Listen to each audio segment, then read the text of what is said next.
I think एक अच्छी film को प्रमोट करना चाहिए और देखना चाहिए, बिकॉज अक्सर हम बातें करते हैं कि भोजपुरी ऐसा है, भोजपुरी वैसा है, Bhojpuri is this, Bhojpuri is that, but हम कभी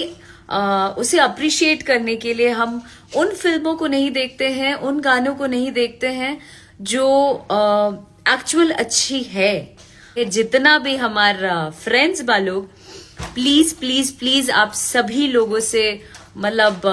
आप सबन से हमार गुजारिश बा, रिक्वेस्ट बा कि रउआ सभे जरूर देखब, अपन परिवार साथे, अपन माई साथे, अपन बहन साथे, अपन पूरा फैमिली साथे एक बार जरूर देखिए अक्षरा सिंह की इस वीडियो क्लिप को मैं आपको आगे पूरा दिखा दूंगा। उससे पहले आप सभी से बताना चाहेंगे कि अगर आप पवन सिंह के सच्चे वाले फ़ैन हो गए तो वीडियो को दिल से लाइक करके चैनल को भी सब्सक्राइब कर लीजिएगा। तो बात ऐसी है दोस्तों कि पवन सिंह के मूवी हर हर गंगे का प्रमोशन करते हुए नजर आई अक्षरा सिंह। जी हाँ, आपने वीडियो में आगे देखा ही होगा कि पवन सिंह के मूवी के लिए हर हर गंगे के लिए क्या कुछ बोली अक्षरा सिंह, और यह लाइव अभी आकर के पवन सिंह का मूवी का प्रमोशन कर रही थी। तो मैंने सोचा आप सभी के बीच में वीडियो बना करके शेयर कर दूँ ताकि आपको पता चल जाए कि पवन सिंह का मूवी हर हर गंगे का प्रमोशन अक्षरा सिंह कर रही है। बाकी वीडियो पसंद आया तो वीडियो को लाइक करके शेयर कीजिएगा।